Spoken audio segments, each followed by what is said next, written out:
What up with my people, man? What's up with y'all?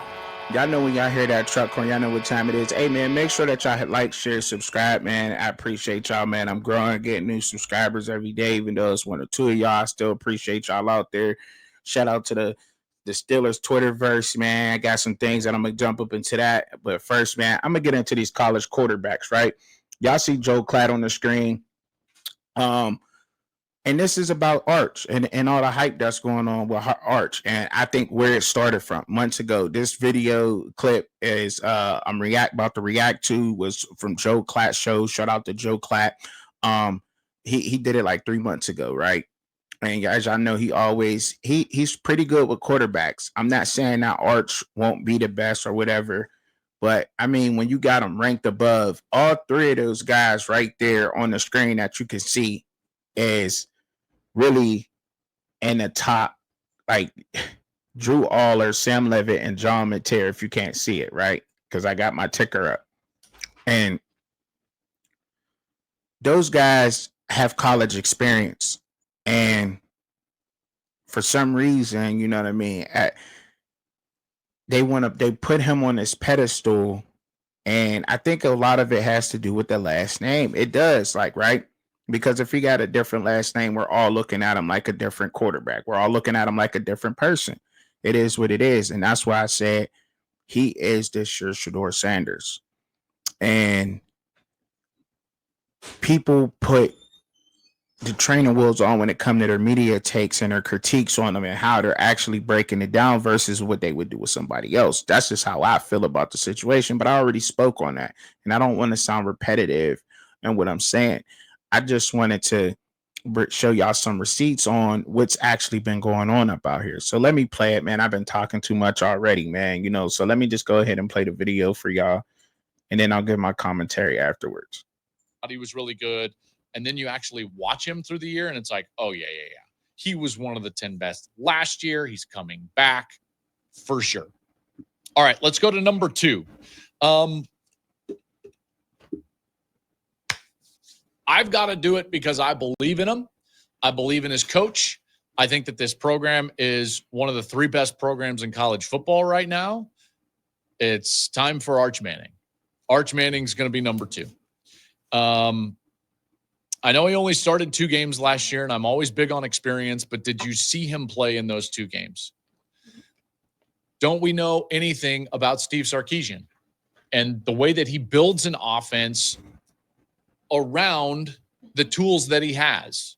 And now with Arch, you've got a big quarterback, 6'4", 225 pounds. He can move. He's got a stronger arm than Quinn Ewers. Quinn was experienced, and there's no doubt. And Sark was loyal to Quinn. There's no doubt. But, there's a difference to the offense when Manning went in than when Quinn Ewers was in. This is not a knock. It becomes more dynamic. And the reason is because Arch puts more players in conflict on the field than what Ewers did. Again, not a knock, just a comparison. Arch puts edge defenders in conflict because he can run. And that was something last year. I don't think anybody realized how athletic he actually is on the outside, but he can run. And then he puts safeties in conflict because he can threaten every blade of grass on the field. He's got a great arm, a really great arm, and he's accurate with it. I look up and I think to myself, you know what? Arch is going to be really good. Again, I know it's a projection, and I know that maybe some of this is his last name, but it's just going to work out. If there was a quarterback he needs time to get great. So I'm gonna pause that. Don't take nothing from that video. I'll play that video, but I'm gonna get this to y'all right here. My commentary, right, on what Joe Klatt just said, right, because that can be taken out of context with a lot of people out here on the internet nowadays. I'm just being real. When we're doing this, people take certain words, keywords, they'll take it and flip it. Like Joe Klatt was actually saying that, at the end, he put it all in the context and say a lot of this can be his last name and my expectations for him. You know what I'm saying? And then yesterday, he did try to clarify and catch up and say before the game, because he actually called the Ohio State-Texas game yesterday, that There was a lot of unfair expectations on Arch Manning. He thinking it wasn't fair. Well, he has to know that he started that, right? He started those unfair expectations, because this is not Arch Manning's fault. Why a lot of people believe that, they believe it because you have professionals such as Joe Klatt. He's very respected talking about quarterbacks out here. So we're gonna look to Joe Klatt when we're talking about college quarterbacks. Yeah, you've been pretty right. The last couple of years you've been out here with your podcast on quarterbacks. They haven't sucked. Even the ones that you have put in your top five, maybe they haven't wound up being top five, but they haven't sucked. They've actually been productive with their offenses, right? So there's a lot of people out there that take that to heart. And see, why do they take that to heart? Because it's the things that you place around it, right? So let's lead into that video just a little bit, lean into that.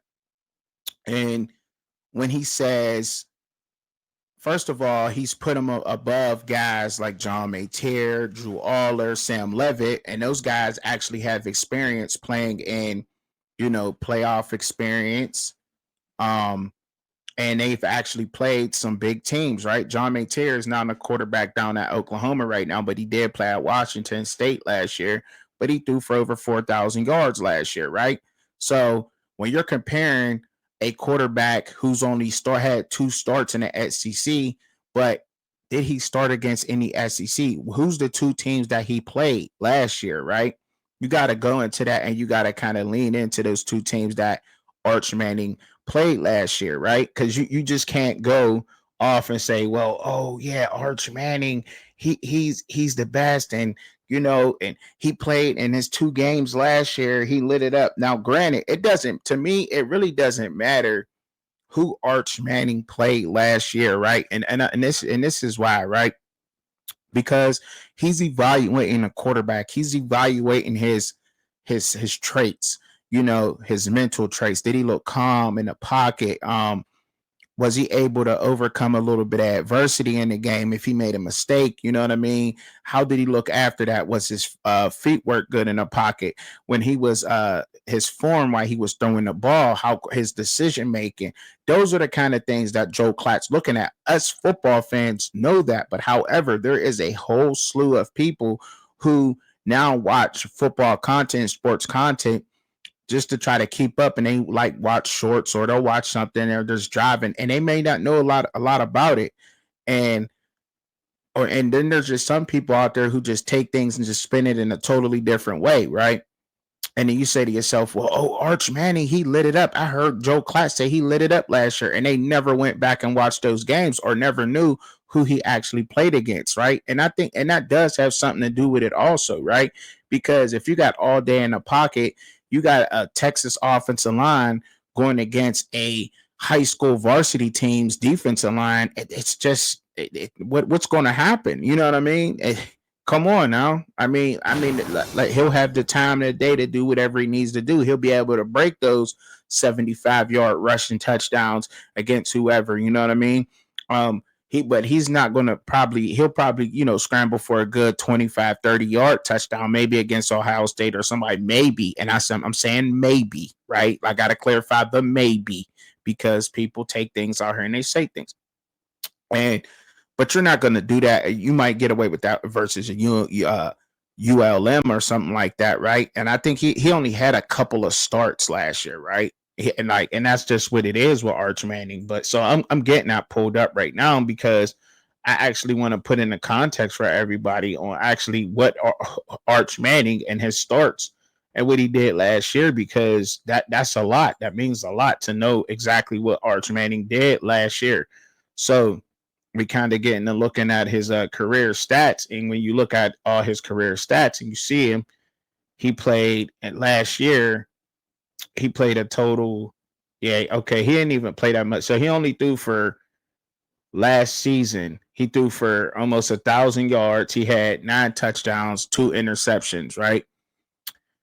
He had 61 completions out of 90 attempts. He had a 67.8 completion percentage, and he averaged 10.4 yards per catch, right? Per throw. It was sacked 6 times, right? But that doesn't, you know what I mean? That doesn't put everything in a context, right? It just doesn't. And that's why you can't go off stats all the time, because that's only in a couple of games. You looking at those guys, you look at those other guys' stats, that he was compared to. And that's another thing that I have to talk about in the video. You see him get compared to Jackson Dart and DJ Lagway. He had nowhere near the SEC experience that Jackson Dart and DJ Lagway had. He just didn't. He had nowhere near that experience. But see, on the Joe Klotz show, he showed that. And he's trying to reason why I think, and all he's doing is a preseason and trying to show why he's putting him at number 2, correct? But this is the reason why I'm putting him at number 2. Well, he did that in a couple of games. So it's crazy to say that, and it's crazy to do that because people will just take those things and just run with them out here. Like it's just nothing. Also, he mentioned how good he was because he puts edge rushers in conflict. That's what he said. He puts edge rushers in conflict, correct? Let's go back and rewind it. Then he also said he'll also put safeties in conflict because he can cover every blade of grass. You know what I'm saying? Like, and he believes in them. He did say that before he got into that. But see, to an average person out here, they're like, oh man, he's really good. You know what I mean? He can put guys in a conflict and everything else. And see, that's when I had to learn, and I had to say, I got to watch the film myself. I got to get an evaluation of myself. And if I feel if he's that good, then that's cool. But if I don't think that he's really that guy, I'm not just going to jump out the window on him and just say that. I'm not going to do that. You know what I mean? That's not what I'm doing at all. Like, I definitely don't want to just jump out the window and do that, because I don't think it's fair at all for me to just jump out the window and do that. I just don't. Like, so his last year opponents, right? Arch Manning, he played last year. He played Colorado State University. That's what he played. He threw 6 passes, total passes in that game. Completed 5 of them for 95 yards and a touchdown. That's what Arch Manning did last year. He played University of Texas San Antonio. He threw a total of 12 passes in that game because it was a blowout. Completed 9 of them for 223 yards and 4 touchdowns, no interceptions. His first start was versus University of Louisiana Monroe. They beat him 51-3. He had 29 attempts, completed 15 of them for 258 yards, had 2 touchdowns and 2 interceptions in that game against Louisiana Monroe, and was sacked once, right?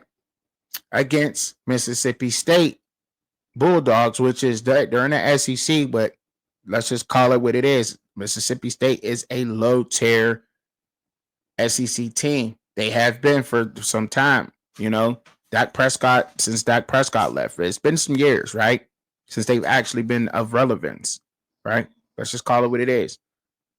He was 26 for 31 in that game, 325 yards. They did win, had 2 touchdowns, no interceptions, right? He went in the Georgia game through a total of 6 passes, only completed 3 of them for 19 yards. And in the Georgia game, he was sacked twice in his 6 dropbacks, right? So, and that's just, and then the Florida game, he had 6 dropbacks in that game, completed 3 of them for 19 yards. So sometimes stats don't tell the whole story. They just don't. This is where the hype all comes from. And like, so when he was talking about his experience, like, he didn't really have any. He didn't play a whole game versus Florida. He didn't play the whole game versus Georgia. He didn't play against Texas A&M. He didn't play in the SEC championship game versus Georgia. He hasn't played Alabama. He hasn't played LSU. He hasn't played South Carolina. You get where I'm going?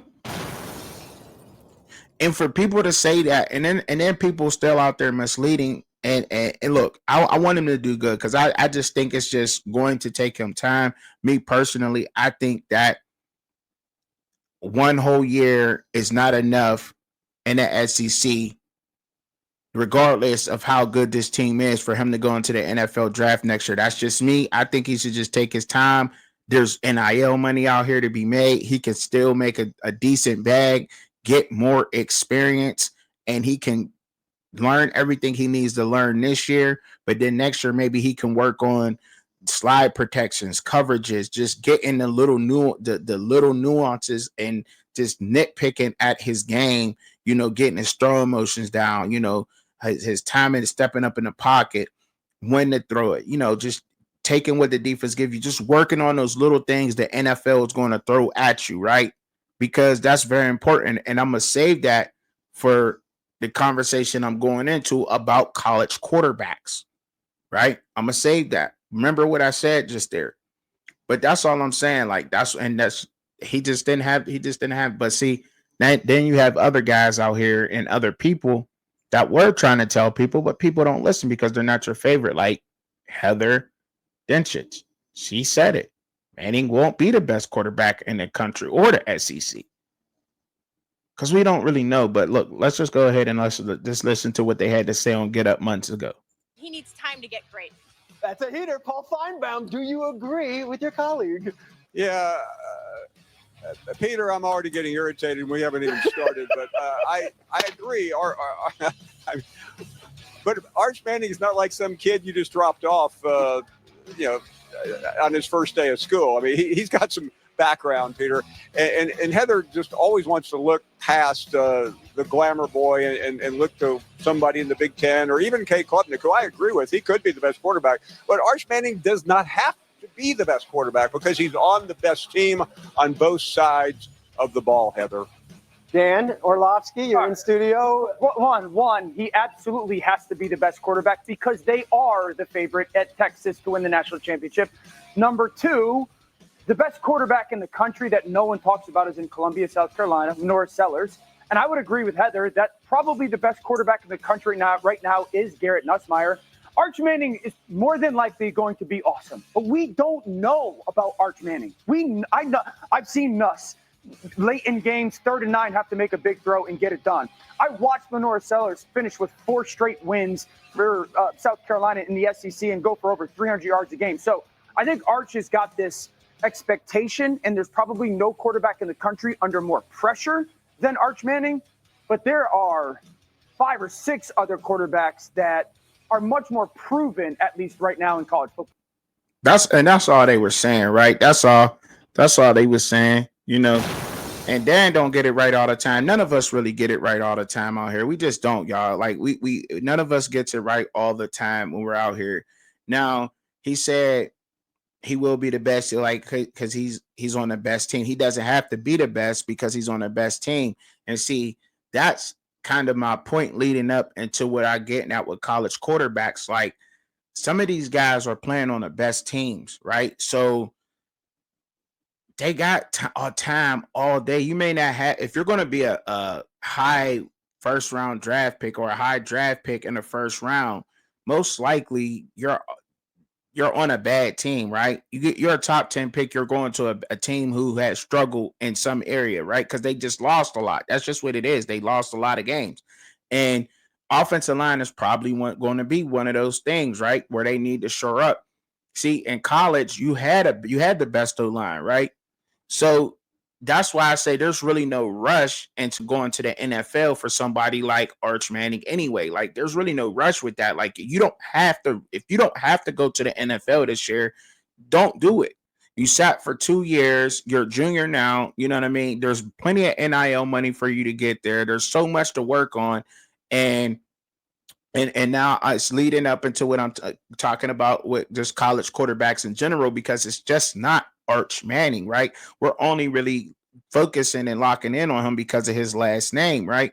That's why this is even being talked about as much, because there's so many college quarterbacks who struggle with so much things, like, do they actually know all the coverages that they're being shown? There's so many college quarterbacks that struggle with post-snap read. The defense are showing them one thing pre-snap, but then they jump into something else. And that's exactly what hit them yesterday with Matt Patricia being an NFL defensive coordinator. And once you start seeing that, and as much money as going into college football, you're going to start seeing more complex defensive schemes, such as Matt Patricia's up at Ohio State. That's how these best college teams win, because they're throwing different schemes at these quarterbacks to where their offensive coordinators and these head coaches are not preparing these college quarterbacks for. But it just isn't their job. I've argued this point down on the panel. It isn't their job, right? And it's sad to say that, because to me, in my opinion, and this is just my opinion on this, because we've heard other coaches come out and say it's not their job to make sure that they're NFL ready. Well, see, if you're not going to be NFL ready, and I go get me an NFL defensive coordinator who knows how to set up a quarterback, who knows how to show cover zero, and then go into and then snap into a cover two post snap, you're going to be confused, and your quarterback ain't going to know what to do. He's going to throw it right into double coverage. He's going to throw picks all day, no matter how good he is, because he wasn't prepared for that. Because they're only preparing him, and this has been going on forever, by the way. But these guys, the level of readiness and the want to for quarterbacks like Klatt and like Tom Brady, Peyton Manning, and Brent Roethlisberger, those guys, they went into the NFL working hard. That's why you see Jalen Hurts getting better every year, because he's continuing to work and be a student of the game. But see, these guys are not. A lot of these guys don't have that hunger anymore, and their college coaches are, in my opinion, kind of failing these guys in this way, because how are you not preparing them to face a Matt Patricia type of defense? They should know these things. He's at the Ohio State. He should know some of these things. He should know. They can, okay, if he comes, this is going to happen. But I still got my X, I still got my Y there. Oh, my Z's there. You know what I mean? Got my H back there. He's showing this. Or they're showing an all-out blitz real quick. If he's going to show an all-out blitz, or that blitz might come for the right. If it comes for the right, I got him there. Like, and playing quarterback is not an easy position at all. It's definitely not easy. But that's why some of these guys like Steve Sarkisian and Lane Kiffin, these college quarterback friendly systems, to where they're designing plays to make it easier on the quarterback, and they just want guys to be successful in their system in college, just that system. They're not preparing to go up against certain things and certain schemes in defense. And that's why if you can call a good defense, you're almost golden. You're golden. And that's why that's why guys, to me, like, let's call it what it is. Drew Aller sees Penn State every single year. He sees Ohio State every year. Might play Michigan, he's playing against some tough guys. Ohio State's defense, Drew Aller will see that. Regardless of how you feel about Drew Aller, he's played against some tough schemes in the Big Ten. Prove it, right? John Maytier will see some tough schemes this year, right? Sam Levitt understands certain things. Now, will he probably see some tough schemes in the Big 12? I don't know, but because I haven't really checked those guys out. But I know for sure in the SEC and the Big 10, you're going to see schemes such as that they may throw at you in the NFL, that they may throw at you in the NFL once again, that they may throw at you in the NFL. But they're not preparing these college quarterbacks for that, and it's not their job to do that. Which is crazy to me, because I mean, you could throw so many different excuses out there. You could say so many different things, like, do they have time to actually get these guys prepared and have them ready for that? No, maybe not. But if they're not, and then they do run into that, it's going to be you're in for a long, long day. And you can make a preseason Heisman candidate quarterback look like he just a deer in the headlights, because he's not prepared for these certain things, right? Or, and it's so many of these college quarterbacks that's out here right now. And if they had the time to take their time to just work on being prepared for everything a defense might throw at you and learning all the little things, just being tedious in your work, do so. Be prepared for it because you're not going to, the NFL is really not going to coddle you and do that unless they're investing a very high draft pick in you because you have just because you just have this raw first round incredible talent, Lamar Jackson style or, Josh Allen type to where they got this. They got some of this. Now let me just fine tune a couple of things, and still even sometimes you throw certain things at some of these guys. You may even argue why this is maybe why these guys can't get to the big game because there's one buzzsaw of a coach that these guys cannot get past. And that is who? That is the Kansas City Chiefs. They can't get past the schemes that he is throwing at them. And they just can't get past it for some reason because they can't think the right way. They're not making the right decision. Somewhere y'all making a decision, taking sacks or and trying to overcompensate in the game.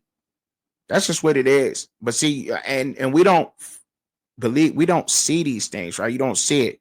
But then you discredit quarterbacks out here like a Jalen Hurts who actually went up against one of the best defensive coordinators and won the Super Bowl, regardless if he had Saquon Barkley or not. He still made throws in that game. And it's like playing chess because he's throwing things at you. He's one of the best to do it. He's been doing it for the past couple of years in the NFL, and they still have not caught on or built a offense besides Philadelphia's who can go up against them and actually win. It is what it is. That's just what it is, man. That's all I'm saying. And with the college quarterbacks, and my question to y'all out there, and I want y'all to get in the comments and let me know, like, do y'all where are y'all at on this? Do y'all think that the college level is failing some of these systems are failing the college quarterback and not preparing them and having them ready for everything that they may face? Because it's just not Arch. I don't think it's just Arch. Well, and we'll see more of these guys. We'll see it happen to a lot of guys out here, because they're not prepared for it. They're only prepared to be successful in their offense scheme that their offensive coordinator and head coach has them ready for. They're not prepared for other things that defenses may throw at them. Because everybody struggles, everybody does. But that's it with that. And yeah, man. So that's pretty much what I had on that. And I was like, yeah, because I had to talk about that because it was so much importance to, and why, to try to clarify some of the hype and how certain the masses can misconstrue things and get things all twisted up also, and kind of leading into the college quarterback dilemma, because I thought it was a perfect segue to just jump right up into the meat and potatoes and really get that out, because it's something that it's just my opinion really on college coaches really not preparing their guys, because it's really not their job. Their job is to actually, and I argued this point, but I listen to, even though I argue, even though I'm talking and on the panels and stuff like that, I'm also listening and I'm also learning while I'm talking too, and every time it's not right, but it is not actually their job. Their job is to prepare them for what the offense and defensive coordinator is actually running to perfect that system, not to, face the adversities of what a Matt Patricia Ohio State defense is going to throw at you, right? And that's the problem, because you're going to see things like that, especially for guys like Arch Manning, Drew Aller, Sam Levitt, John Maytier, guys who, Lenore Sellers, DJ Lagway, guys who are, and is looked at as being future draft picks. Those guys like that should definitely be prepared for anything, especially if you're going to be a college football playoff team, or else Ohio State is going to continue to buzzsaw everybody else.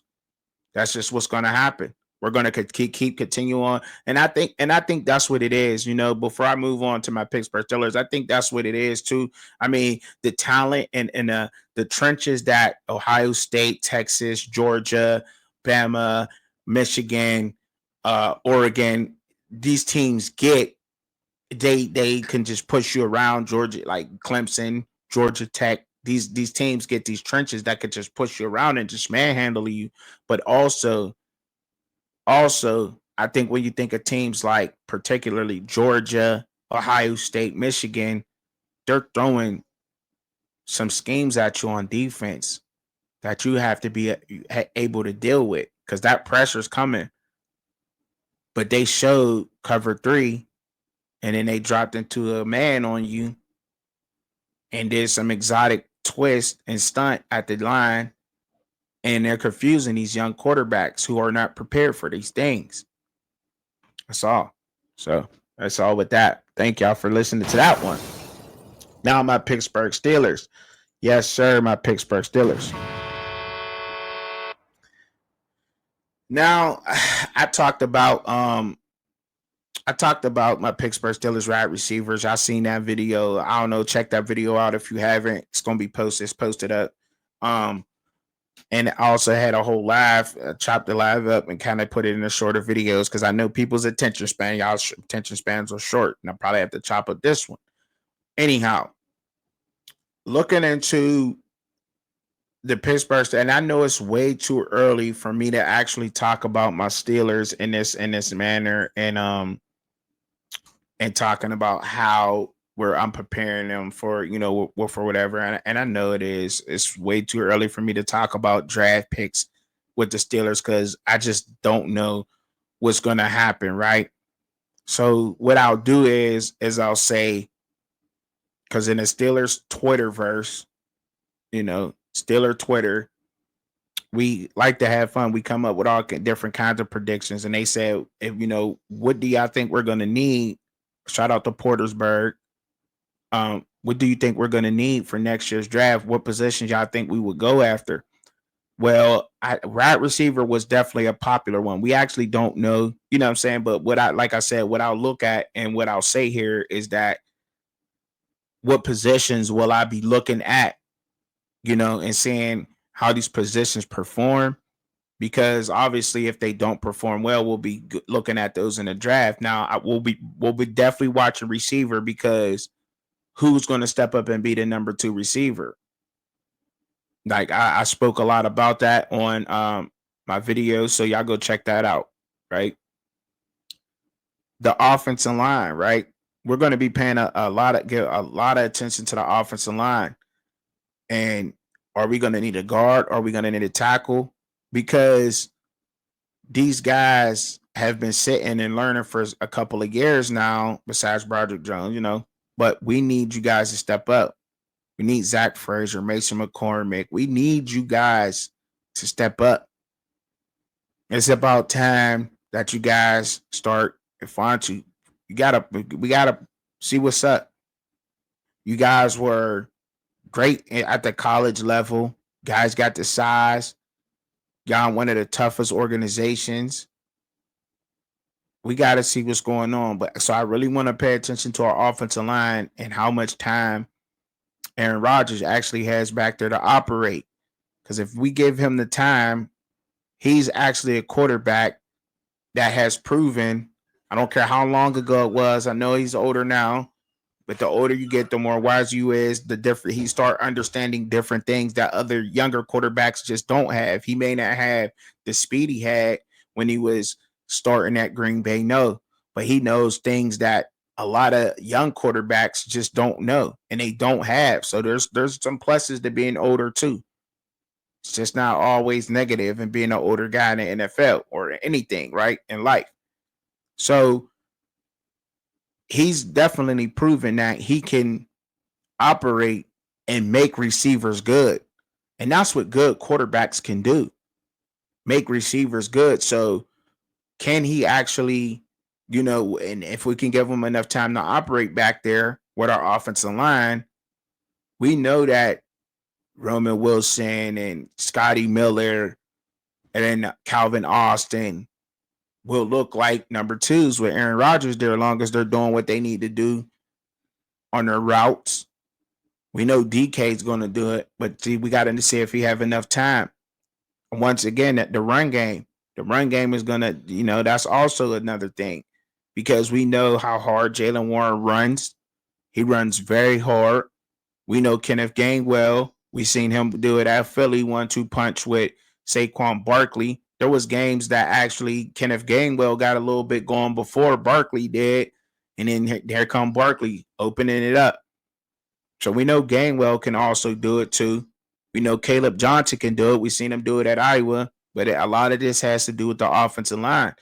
So yes, definitely paying attention to that offensive line. I know it's way too early to talk about future draft picks, but our offensive line, I'm definitely paying attention to that. We said receiver already. DB, I think defensive back is going to be a thing, because we got guys who are deemed to be older, right? And like I said, there's just things that they know how to, cheat the system. But if you ain't cheating, you ain't trying. They just, they're not cheating themselves, obviously being with Pittsburgh, because you have to physically be able to perform on a Mike Tomlin team. You got to keep up in camp, got to take care of your body. It's important to stay healthy, and you're going to get the reps in and train hard on the Pittsburgh Steelers. And that's why a lot of people just don't like coming to our organization, right?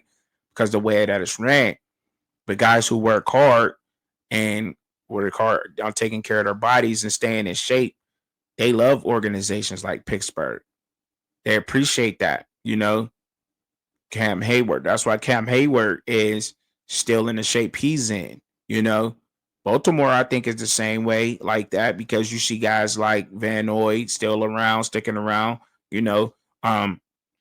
but yeah, but with us, that's just one of the things. And they're on 1-year deals. I don't want to say their age, but they're not signed to multi-year deals. I think we got big play slave for like 1 year. So we're probably gonna have to, look to fill that position. But we also can do that in free agency. But I will tell you, I want to see what Patrick Queen is going to do this year too. I want to see how well Patrick Queen steps up, if his game elevates, if he's able to elevate that defense and take control of the middle of the field this year, a lot better, because I believe that there was a reason why Baltimore went with Roquan, right? Obviously, there was a reason why they said, we got him, we got Roquan from the Bears. Patrick, you can go ahead and go. Now, do I think Patrick Queen was good? Absolutely, I think Patrick Queen is good, but it's time for him to step up this year and really, command the middle of that field and hold it down, because as long as if everybody on our defense is holding down their position and completing their assignments, I think we're going to be good. But that's a position to where I want to look at, to believe it or not, is linebacker.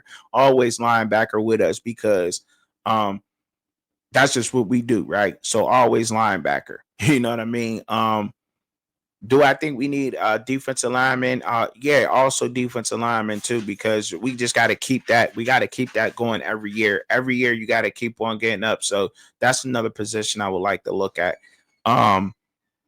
It's crazy to say that, but that's just what it is. And that quarterback is that's just obvious, right? We're going to be looking at a quarterback next year. Maybe we could look at quarterback, but if Will Howard shows up, and he is what he is. But listen, we're probably still going to go quarterback. We may not have to draft quarterback high, right? Because of Will Howard. We may not have to go super high because of A-Rod and how far we may go this season, right? There may not be the first round thing to go. We might, and I think a lot of organizations are kind of falling back off of taking quarterbacks in the first round anyway, because I don't think they want to reach for that talent anyway, because they're figuring out that the organizations are figuring out the kind of what I was talking about earlier with the college quarterbacks. They have figured out that these guys they're not prepared for everything. Now we're going to spend a first round pick on a quarterback. What, that's $30 million, $25 million, something like that, rookie contract. I don't know, just ballparking it right now, and he's not prepared for everything that may happen, especially in our division, when you got to see Myles Garrett and you got to see that Baltimore defense, and you got to see, you know what I mean, you got to put up with Cincinnati twice. We got those teams twice a year in the AFC North. Plus, you got to have a strong arm. You know what I mean? And you definitely got to be committed because there's not that much to do in Pittsburgh, but the focus on your craft and win Super Bowls. I mean, it's not super small. It's not a big city. It's cold. Gets cold in the winter. You know what I mean? Got to bundle up. You know, there's not too much to do. You got to travel, living there, but it's a place where you can, you know, live comfortable, nice area, and just lock in and be ready to win. And that's going to be hard to do, you know, because these guys are not prepared. And I think a lot of organizations are starting to realize that. A lot of owners and GMs are not going to be spending and reaching for these quarterbacks anymore. I just have that feeling. I mean, they showed us that this year, but I don't think it's just going to be this year unless a guy is proven to come in and to have a lot of these things and to know a lot of, I don't care if it's all your coverages, post snap reads, pre snap reads, slide your line protections, audibles, whatever it is, they're going to have to know a lot of that, to me, in my opinion, to be picked up. I think they're recognizing that. I honestly do. I honestly feel like these organizations are looking at that, and I think we're one of them. So I don't think that we'll reach for a quarterback in the first round, unless he's him, unless he's really him. And yeah, you got to have that blazing speed, and you got to have something else to go with it. You just can't have, you know, Lenore Seller's speed and everything else, you know, and he don't even have to come out. He doesn't even have to come out. But yeah, that's it for my things with the Pittsburgh Steelers, because I kind of led right back up into this quarterback conversation though, you know, because it's important. Like this quarterback thing is really important. It just is, because Lenore Sellers does not have to come out this year. He doesn't. I think, you know, he can wait another year. I think he's another guy that should wait another year. It just ain't Arch. Like I said earlier, it's just not Arch Manning that should wait another year to come out. Lenore Sellers should absolutely wait to come out. When you look at the Browns, like, I mean, are they desperate? Like, that's just a position that they got so much to fill. The Browns, they got so much different positions to fill. Like, I don't even think they should be reaching for a quarterback in the first round. I mean, what guy is going to be worth that? And right now, it's way too early to look at things like that. But the most, like, you got to look at, to me, the conference makes a huge difference. It makes a huge difference with conference you're in number one, right? And the play, right? What team they're on, how they play, everything that they looked at. That's going to be huge to me. That's going to be huge. And why does that matter so much? Because, I mean, when you look at somebody like a Jalen Hurts, he did go to Oklahoma, but Oklahoma was in the Big 12 at that time, but they've always been a prestigious program. They played Texas. They did play some good competition, right? But yeah, when you look at these SEC quarterbacks, that's more somewhere where I would want to lean into. But then you just don't know if they're going to be a dud in the NFL, because how much do they know? So we found our quarterback out of the MAC. Big Ben came from the MAC. You know what I mean?